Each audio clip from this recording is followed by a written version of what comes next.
ada di hadapan Tuhan. Saya ucapkan juga untuk GBI Impact Jakarta, Shalom, salam sejahtera, Tuhan Yesus memberkati. GBI Impact Bangka, Shalom, tetap muji Tuhan. Juga Persekutuan Doa Sinar Kasih, Shalom, Tuhan Yesus memberkati. Mari saudara, kita siapkan hati, kita mau memuji, memuliakan Tuhan. Sebelumnya kita mau pimpin dalam doa, kita masuk dalam doa. Bapa dalam surga, terima kasih ya Tuhan. Kami mengucap syukur ya Tuhan atas penyertaan Tuhan sepanjang hari ini ya Tuhan. Kami ada di sini hanya karena anugerah-Mu ya Tuhan. Ini kami ya Tuhan, kami serahkan hidup kami hanya dalam tangan-Mu. Kami ingin memuji, menyembah di hadapan-Mu ya Tuhan. Apapun yang kami hadapi saat ini Tuhan, kami percaya kami berjalan bersama-Mu ya Tuhan. Terima kasih Yesus, ampuni dosa kami ya Tuhan. Kami sudah berdoa dan mengucap syukur. Haleluya. Amin. Kita siap memuji nama Tuhan. Saya undang untuk para jemaat walaupun di rumah tetap berdiri dan memuji Tuhan. Kita naikkan Tuhan Raja Maha Besar. Haleluya.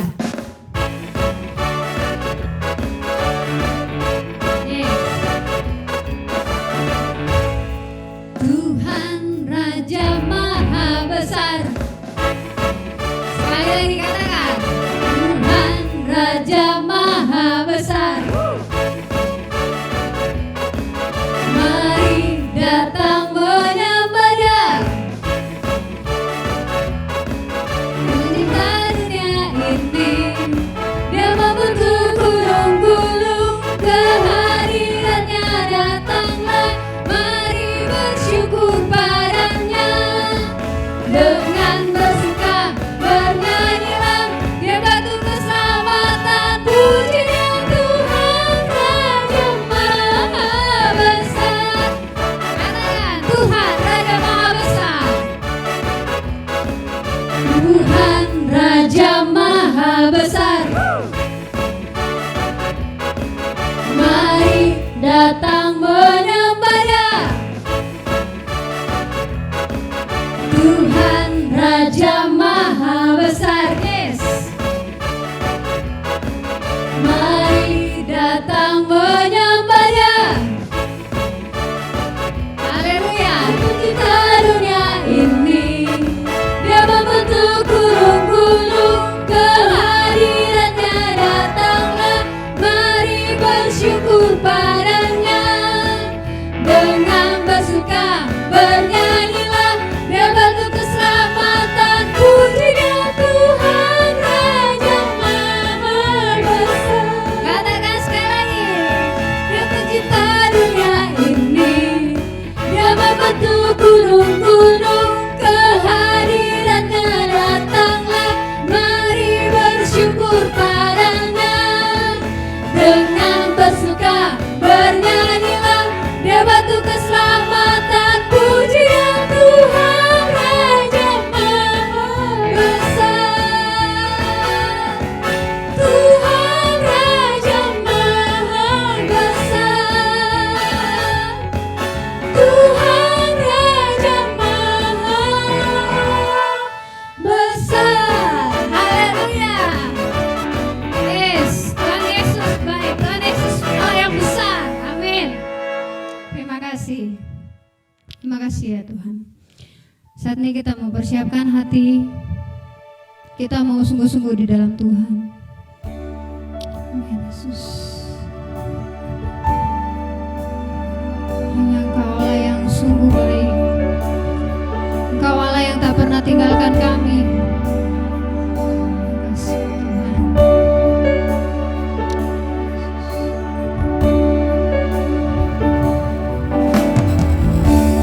Engkaulah perisaiku saat badai hidup menerpaku.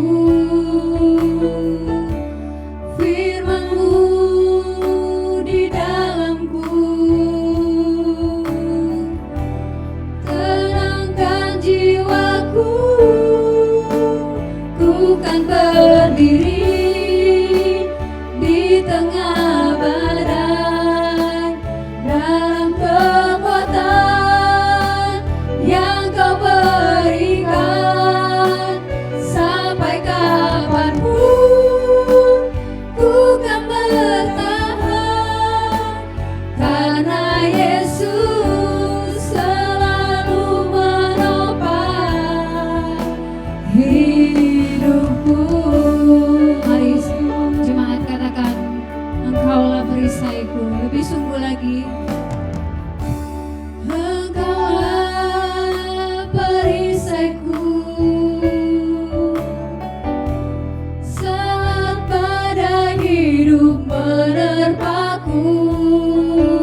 Ku kan berdiri di tengah badai.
Bapa yang baik, Bapa terima kasih.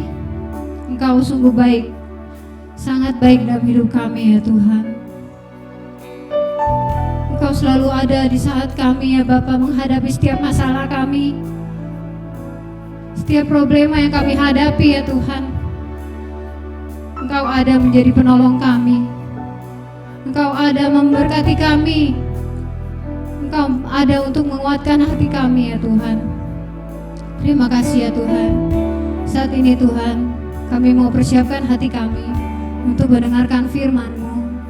Jadikan kami anak-Mu yang taat dan setia hanya di dalam-Mu ya Tuhan. Terima kasih ya Tuhan, inilah doa kami.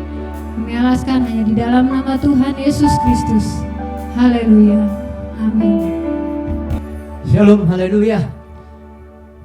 Diberi kesempatan untuk memberitakan Injil adalah kabar yang luar biasa. Sebab memberitakan hal yang lain yang bukan Injil itu tidak terlalu bahagia. Mungkin terima uang bahagia, tapi memberitakan Injil jauh lebih dan lebih apa saja. Haleluya.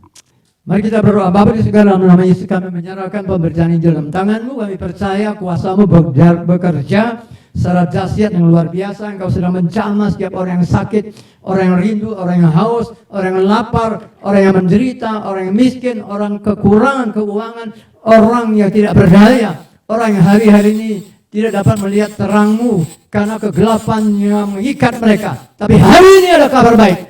Engkau akan diberi pengharapan yang luar biasa. Karena kasih Allah yang begitu besar akan dunia ini, sehingga Dia mengorbankan dirinya supaya engkau dan saya pertama diselamatkan, yang kedua disembuhkan, yang ketiga mendapat pertolongan yang luar biasa. Jikalau engkau dalam kekurangan, Dia akan datang memberikan pertolongan. Dia pasti akan datang. Hanya bagaimana dengan hatimu, bagaimana dengan keyakinanmu, bagaimana dengan percayamu. Sebab tanpa percaya kita tidak pernah akan melihat Tuhan turun atas hidup kita. Katakan amin. Terima kasih ya Tuhan. Kami akan melihat betapa dahsyatnya Tuhan sedang bekerja atas kita. Kita akan melihat firman Tuhan sebelumnya. Tapi sebelum kita lihat firman Tuhan, saya mau cerita bahwa pada satu hari saya ke Bengkulu. Dan di Bengkulu itu ada gereja banyak. Dari gereja bersangkutan dengan satu gereja yang lumayan. Pada waktu saya sampaikan sesuatu dari Tuhan, pemimpinnya tidak terlalu percaya. Tapi hari ini gereja itu sudah beralih kepada berbagai denominasi. Tapi yang satu hal yang saya sangat concern, sangat sukacita, karena saya sudah menyampaikan berita itu. Katakan amin. Hari ini saya juga akan menyampaikan berita kalau Tuhan izinkan. Katakan amin. Yang sakit sembuh, yang lemah dikuatkan, yang miskin diberkati. Bukan kata saya, kata firman Allah. Mari kita lihat firman Tuhan. Saya akan membaca dalam Lukas 4. Ini dikatakan bahwa ada kelaparan yang luar biasa. Kira-kira ada kaitan dengan di zaman sekarang. Kemudian ada yang sakit kusta. Kira-kira ada kaitannya dengan penyakit yang mendahsyat itu. Amin. Katakan amin. Jadi kalau Tuhan tolong orang-orang yang akan kita baca, Tuhan juga akan tolong kita. Mari kita baca. Lukas 4 ayat 16. Ia datang ke Nazaret tempat dibesarkan, dan menurut kebiasaannya pada hari Sabat ia masuk ke rumah ibadah lalu berdiri hendak membacakan Alkitab. Jadi hari ini yang pertama, apa yang harus kita cari di tengah kebingungan, di tengah putus asa? Yang pertama adalah cari kebenaran. Di mana itu? Di firman Allah. Maka Yesus pun datang untuk beribadah dan membaca Alkitab. Adakah hari ini engkau juga punya hati yang haus, yang lapar, yang sungguh mengatakan aku percaya? Kalau saya ambil sebuah tisu, saya teteskan dengan iodium atau obat merah, dan tisu itu enggak berapa lama akan tembus. Kalau tisunya ada segepok begini, segumpal ini, itu akan terus sampai ke bawah. Kenapa? Dia menyerap. Jadi hari ini engkau punya kelaparan hatimu, engkau punya kehausan yang luar biasa. Tuhan ada di tengah-tengah hidupmu. Katakan amin. Katakan amin. Ya, sebab Tuhan tidak berbohong, kitalah yang menjadi fokus Tuhan. Sebab itu mari kita percaya bahwa Dia berkuasa atas segala sesuatu. Dan dikatakan tadi bahwa pada hari Sabat. Nah ingat, hari Sabat adalah hari di mana bagi orang-orang tertentu menyatakan bahwa kita nggak boleh kerja, kita nggak boleh ngapa-ngapain. Seperti sekarang ini epidemi, kita nggak boleh keluar. Semuanya ada aturan, tapi di dalam melaksanakan aturan itu mereka melakukannya dengan kewajiban, bukan karena kasih. Sebab tema yang diberikan hari ini adalah kasih membawa pengharapan. Jadi kalau kewajiban kita lakukan di dalam acara beribadah, maka kita tidak akan pernah melihat sesuatu yang dahsyat itu terjadi atas hidup kita. Ada amin? Ya, demikian dikatakan dalam ayat 17, kepadanya diberikan kitab Nabi Yesaya. Setelah dibukanya, ia menemukan nas di mana ada tertulis ayat 18, Roh Tuhan ada padaku, sebab Ia telah mengurapi aku untuk menyampaikan kabar baik kepada orang miskin, dan Ia telah mengutus aku untuk memberitakan pembebasan kepada orang yang tawanan dan penglihatan bagi orang buta, untuk membebaskan orang yang tertindas, untuk memberitakan tahun rahmat Tuhan telah datang. Sampai di sini dulu. Dan kita tahu bahwa rahmat Tuhan itu besar, luar biasa, diberikan kepada orang yang sungguh percaya. Katakan amin. Satu kali saya diminta untuk berdoa. Orang itu tidak punya, ada hutang 100 sekian juta. Lalu saya doakan, kemudian saya bilang, ya, tidak lama lagi engkau akan dapat uang seperti itu. Tiba-tiba 2 minggu kemudian dia datang sambil nangis. Saya pikir saya ucap kata-kata salah apa enggak. Dan dia berkata begini, Pak, sudah dapat. Nah, saya yang mengucapkan itu, saya tidak tahu apa yang terjadi. Tapi bagi Anda yang mendengar, kalau engkau percaya, tidak ada yang perkara yang mustahil. Katakan amin.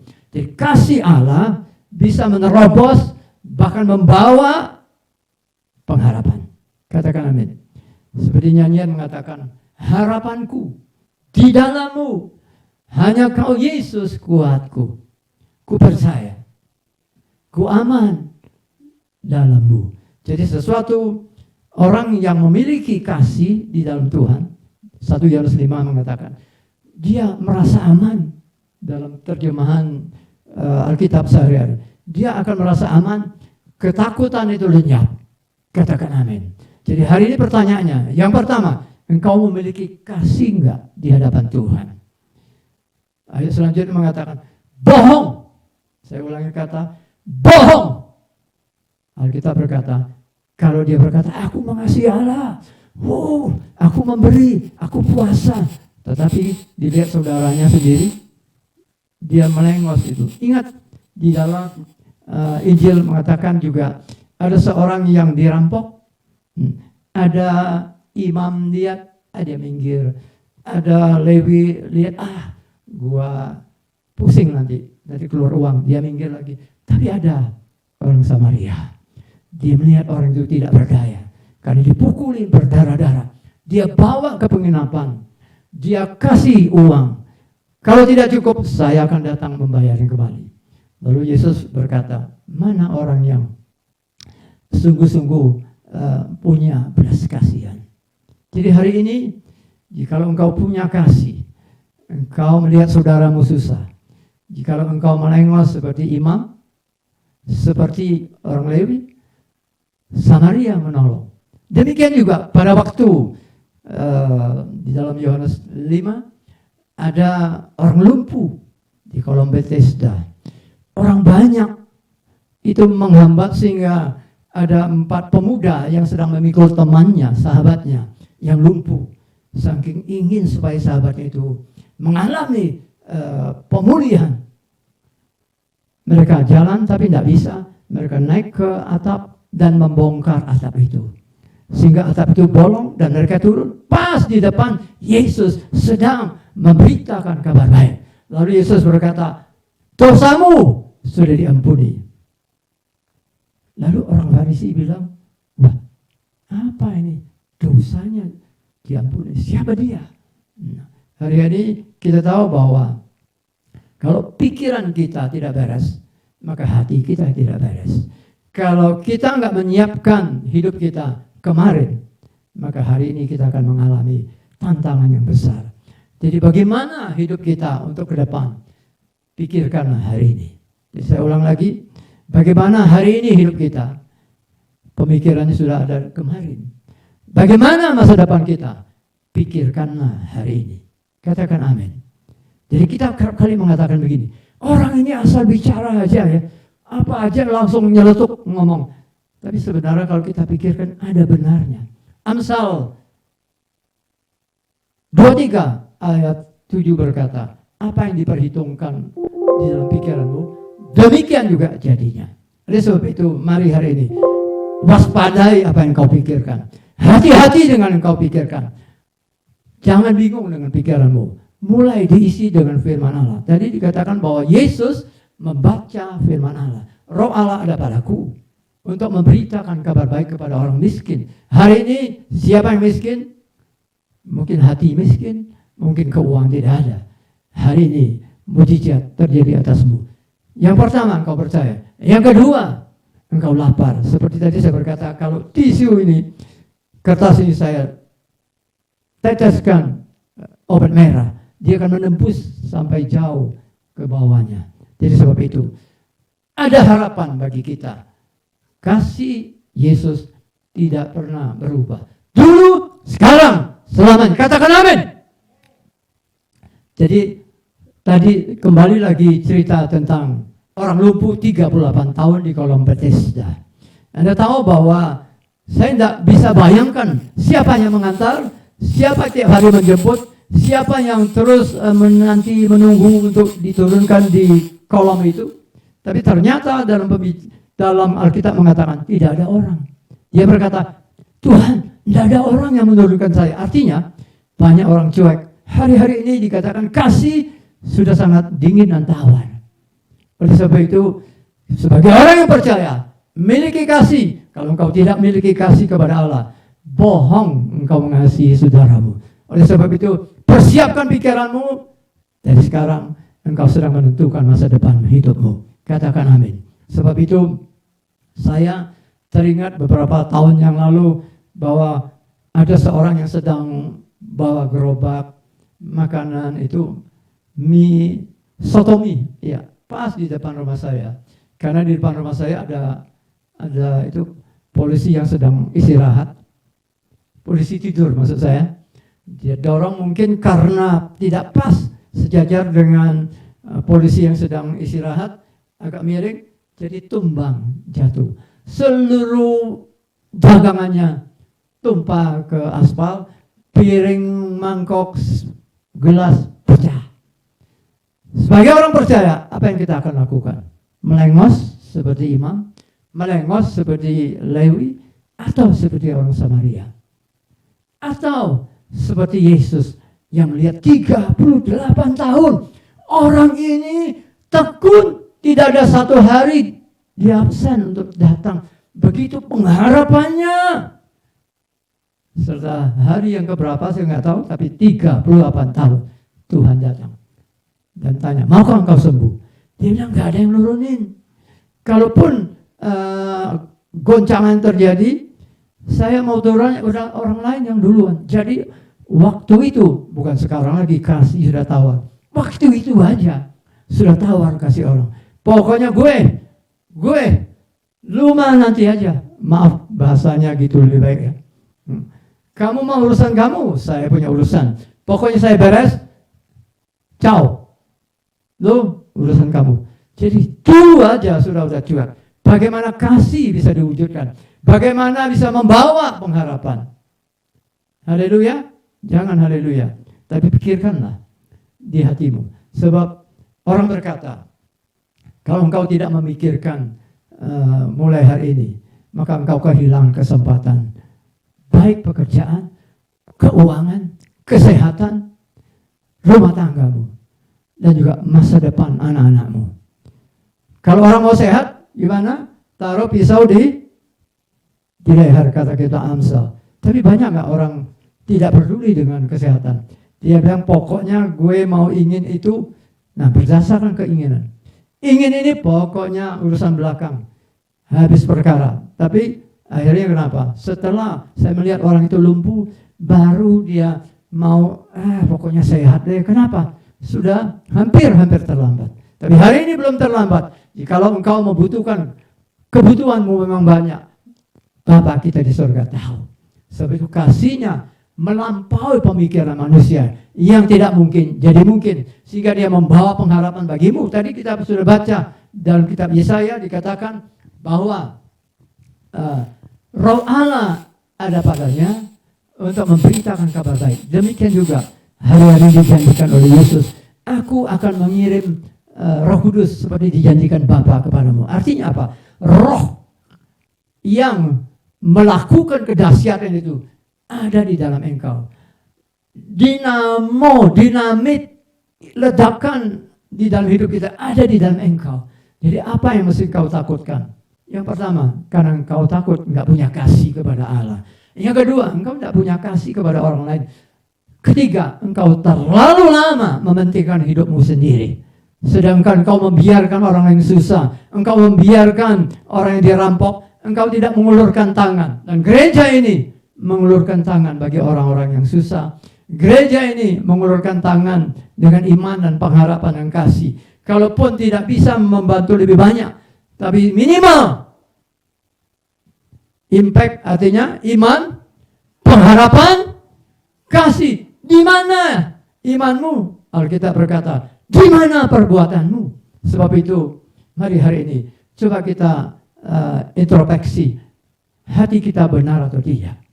Pikiran kita benar atau tidak? Sudah diperbaharui belum pikiran kita? Jadi yang pertama, apa yang harus kita lakukan?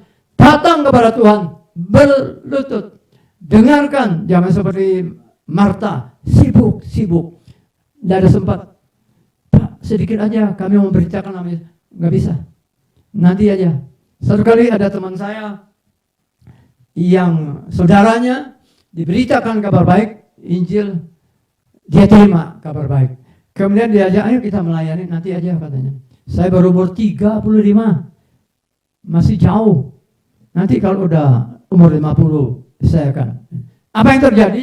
Satu hari dia check up di rumah sakit, di lab, dikatakan apa? Kanker ganas stadium akhir. Nah hari ini apa yang kita pikirkan? Kalau Tuhan mengasihi kita, kita masih membalas kasihnya. Katakan amin. Satu kali lagi teman saya lagi, teman pelayanan. Bapak bisa nggak doakan saya punya ini, cihu. Cihu itu apa ya dalam bahasa? Kakak ipar. Di mana? Di Carolus. Ya kita pergi. Tunggu lama dia lagi telepon. Jangan lupa ya itu besi akan naik loh. Jangan lupa semen itu akan naik. Beli ya. Paku beli semua. Pokoknya triplek juga beli. Berapa banyak? Sebanyak mungkin beli. Dia lagi duduk di atas. Bukan baring loh. Duduk sambil telepon. Kita nunggu kayak orang yang kayaknya tidak dibutuhkan. Tapi kita sabar. Dan sabar. Apa yang terjadi? Kita doakan dia. Maaf Pak, lama nggak apa-apa. Doakan. Apa yang terjadi? Besoknya beliau check out. Check out tahu ya? Bukan di hotel. Check out dari dunia ini. Apa artinya semua yang dia pikirkan? Apa artinya yang dia sedang gumulkan? Tentang ini akan naik, ini akan naik. Dia nggak tahu bahwa dia akan naik juga. Tinggal dua hal. Naik ke surga atau naik ke... bukan saya yang ngomong itu. Anda yang ngomong. Oleh sebab itu, perhatikan. Hari ini sangat-sangat genting dan gawat. Emergency. Sungguh. Nanti jangan sampai di ICU baru bilang, saya punya papa sih, saya nggak cerita orang lain. Saya cerita papa saya sendiri. Di tahun 87. Jauh 87. Itu hampir 40 tahun. Mungkin kurang lebih 34 tahun yang lalu. Nah, beliau kena serangan jantung. Dan saudara saya bilang, pokoknya dokter ada obat yang paling canggih, modern, apapun, tolong kasih aja. Dia bilang ada ini. Tapi ini bisa membuat pembuluh darah seperti pecah akan seluruh tubuhnya. Enggak apa-apa, pokoknya dicoba aja. Tapi akhirnya memang jadi masalah. Dan waktu beliau sedang bergumul antara hidup dan mati, dan kami berkata, apa? Coba dulu tidak. Maksudnya mengerti apa ini ya? Anda tahu apa ini? Jadi kalau hari ini Anda masih begini dan minta sehat, lupakan aja. Tuhan saja kelihatannya akan seperti orang Lewi melihat, rokok. Tetangga saya kemarin pergi berobat karena jantung. Dan dokter bilang, kalau mau hidup, jangan merokok lagi. Tapi kemarin saya lihat beliau naik lewat asap dari mana ini. Nah itulah, hari ini apa yang dikatakan firman Allah, itu akan terjadi. Katakan amin. Nah, kembali firman Tuhan tadi. Waktu Yesus memberitakan firman tentang begitu banyak orang terutama janda di zamannya Elia, janda di zamannya Elia banyak di Israel. Kalau sekarang ini saya nggak tahu di Indonesia berapa banyak orang kawin cerai, kawin kawin lagi cerai lagi. Dan saya dimintakan, Pak bisa tolong nggak Pak? Kenapa anak saya si ini namanya si X, tolongin dong cari apa namanya tempat kosnya, kemudian sekolahnya Pak, jangan mahal-mahal ya. Dalam hati saya, aduh Tuhan, dia cari saya, dia senangnya nggak cari saya. Kenapa? Beliau sudah menikah mungkin 5 kali, 6 kali. Tiap kali nikah ada anak satu, menikah lagi anak satu lagi. Jadi setiap suami A, B, C, D, E, F, G, suami satu. Nah ini yang kecil Pak, saya kebetulan kenal. Jadi saya bilang, iya deh, coba saya pikirkan itu. Jadi hari ini jangan membuat susah masa depan kalau tidak ada persiapan. Katakan amin. Jadi bagaimana kasih bisa membawa pengharapan kalau kita sendiri tidak menyediakan, menyiapkan diri dengan pengharapan itu. Katakan amin. Katakan amin. Haleluya. Jadi mesti teriak sedikit supaya yang sudah mau istirahat itu bisa bangun lagi. Katakan amin. Ya. Itu satu. Kenapa janda di Israel tidak ditolong Tuhan? Itu pertanyaannya. Kenapa janda Sarfat? Sarfat itu di mana? Sarfat itu di Libanon kalau tidak salah. Di Libanon, jadi Libanon itu perbatasan ada 2 negara, Israel dan Syria. Kenapa Tuhan utus Nabi Elia untuk menolong, membuat mujizat janda Sarfat yang sedang kekurangan. Hari ini bisa banyak orang kesusahan, tapi Tuhan melihat. Apa yang dilihat Tuhan sih kira-kira? Apa? Tolong dijawab, jangan diam. Saya sedang bicara berapa orang sih? Ada 5.000 orang di sini, tapi kok tidak ada yang jawab? Artinya sama dengan Imam Lewi, sama dengan para imam. Itu mau urusan Bapak katanya. Hari ini makanya perhatikan apa yang dikatakan oleh Tuhan Yesus. Yang kedua, dia membuat perumpamaan lagi. Hal yang sama. Ini bukan perumpamaan, sungguh-sungguh terjadi. Di Israel banyak orang berpenyakit kulit atau kusta. Tapi kenapa hanya satu-satunya yang disembuhkan? Itu di luar Israel. Siapa yang tahu itu? Naaman. Dari mana Naaman itu? Dari Damsyik. Bayangkan. Begitu mendengar itu, orang-orang Israel, Farisi marah sama Tuhan Yesus. Dia bilang, kenapa? Mesti kan tanya ya, kenapa ya Tuhan? Kok kami enggak disembuhkan? Malah tetangga Malaysia, Singapura, kenapa negara kami tidak disembuhkan Tuhan? Malah Filipina yang ditolong. Kenapa ya Tuhan? Satu pernyataan Tuhan pada waktu dia mengatakan orang yang lumpuh diturunkan dari azab itu. Dosamu sudah diampuni. Hari ini tidak ada orang yang sempurna. Termasuk saya yang memberitakan itu. Saya banyak salah. Tiap-tiap hari seperti doa Bapak kami mengatakan, ampuni kami seperti kami pun mengampuni orang yang bersalah kepada kami. Jadi kenapa tidak terjadi kasih membawa pengharapan? Karena dosa yang menghambat. Yesaya 59:1-2 mengatakan hal yang sama. Bukan kurang panjang tangan Tuhan, bukan kurang tajam pendengarannya, tetapi dosa, dosa dan dosa. Termasuk saya harus datang pedang bermata dua yang menusuk saya dan menusuk Anda juga. Katakan, iya saya mau berubah. Yang kedua, kenapa tidak terjadi?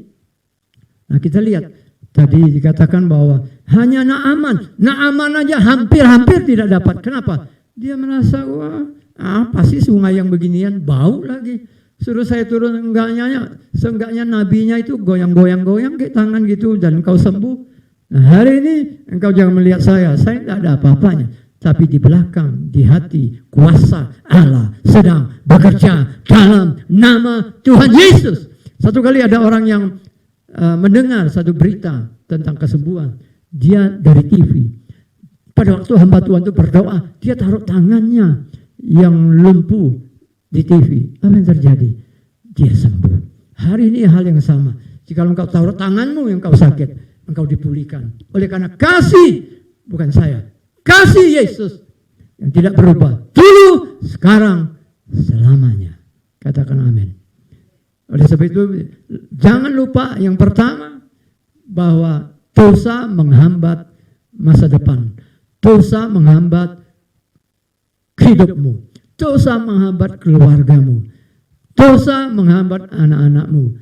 Masa depan dan seterusnya. Contoh, Daud. Pada waktu Daud melakukan hal-hal yang sangat memalukan. Kenapa? Karena dia bunuh suami dari Batseba. Namanya Uriah. Satu, dia bunuh.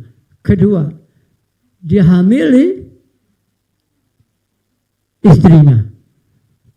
Padahal itu punya istri. Dia hamili. Yang ketiga, dia mengajak konco-konconya di bawah dia untuk melakukan itu. Itu tiga hal yang tidak baik. Amin. Tidak jadi contoh semestinya. Modal kita harus orang yang benar. Yang kedua, Tuhan Yesus jadi modal kita. Yang pertama Tuhan Yesus, yang kedua orang-orang seperti gembala di tempat ini, seperti para pengerja di tempat ini. Mereka adalah orang-orang yang luar biasa cinta Tuhan. Oleh sebab itu, mari pandang kesulitanmu, bawa kepada Yesus, dan engkau akan melihat apa yang terjadi. Tuhan akan memberi pengharapan yang luar biasa. Mari kita bangkit berdiri, dan jangan lupa tisu bisa menerobos jauh, menghalangi kita. Yang kedua, hidup kita pikirkan kemarin, maka hidupmu hari ini akan sukses.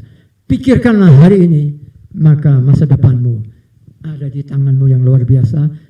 Tuhan memberkati kita semua. Bapa di surga, dalam nama Yesus kami menyerahkan seluruh pemberitaan Injil yang sudah diberitakan di seluruh pelosok tanah air, bahkan ada di China, bahkan dimanapun mereka mendengar. Kalau mereka percaya dan melakukan apa yang Tuhan inginkan dan bertindak, maka terjadi mujizat. Haleluya. Mereka menyanyikan harapan.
Dalam nama Yesus, yang percaya katakan amin.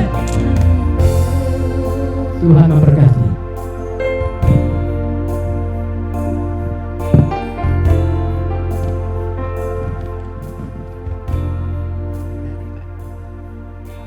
Saudara, firman sudah disampaikan, ibadah sudah selesai. Kita percaya kesembuhan sudah terjadi. Terbuka jalan bagi yang sedang tertutup jalan. Hari ini kita akan menyelesaikan dengan meminta berkat daripada Tuhan. Mari saudaraku, angkat kedua belah tanganmu tinggi-tinggi. Arahkan hatimu kepada Tuhan yang memberkati kita. Bapa, ini kami Tuhan. Kami telah mendengar akan kebenaran firman-Mu. Hari ini berkati kami ya Bapa. Berkati dan lindungi kami Tuhan. Dan kami percaya berkat firman-Mu yang telah kami dengar telah menjadi di dalam kehidupan kami dan menjadi rema dalam hidup kami. Rumah tangga kami diberkati, keluarga kami diberkati, usaha pekerjaan kami diberkati, dijauhkan kami daripada yang jahat. Damai, sejahtera, sukacita yang datangnya daripada Allah Bapa di surga menyertai saudara dan saya dari pagi hari ini sampai Maranatha Kristus menjemput para salehnya. Haleluya. Umat percaya bersama saya katakan, Tuhan Yesus memberkati.